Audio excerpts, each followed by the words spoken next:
So bakit parang may mabigat sa puson mo? Napansin mo ba na parang laging bloated o malaki ang puson mo kahit hindi ka naman kumakain ng marami? Tapos, parang may nararamdaman kang mabigat sa bandang ibaba at laging sumasakit ang likod o balakang mo. Ang madalas mong idahilan ay baka dahil lang ito sa dysmenorrhea o baka gas lang ito sa tiyan. Pero bago mo baliwalain ang kakaibang bigat na yan, pakinggan mo ito. Baka hindi lang yan hangin. Ang tawag dyan ay ovarian mass. Para maintindihan kung ano ang ovarian mass, isipin nyo ang cargo theory.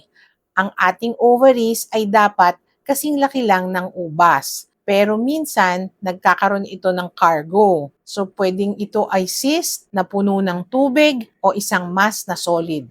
Dahil may bit-bit na extra na bigat ang ovary mo, hinihila nito ang mga nerves sa paligid. So, kaya kahit maliit pa ito, ramdam mo na yung pressure at yung parang laging punong-puno ang puson mo. Ang isiping mawawala rin yan ng kusa o ang pag-inom ng pain relievers gabi-gabi ay hindi tama. Kapag hinayaan mong lumaki ang cargo sa loob, pwede yang lubhang makapahamak sa iyong kalusugan. Pwedeng umikot ang ovary mo o yung tinatawag nating ovarian torsion dahil sa bigat at kapag nangyari yan, mawawalan ng daloy ng dugo ang ovary mo. Ito ay isang matinding emergency. Huwag nating hintayin na umabot sa sobrang sakit bago tayo kumilos. So ano ang dapat nating gawin? Una, huwag magpanik. Hindi lahat ng mass ay masama, pero kailangan nating malaman kung ano ito. Ang pinaka-importanting step ay ang Trans-V ultrasound or ang TVS.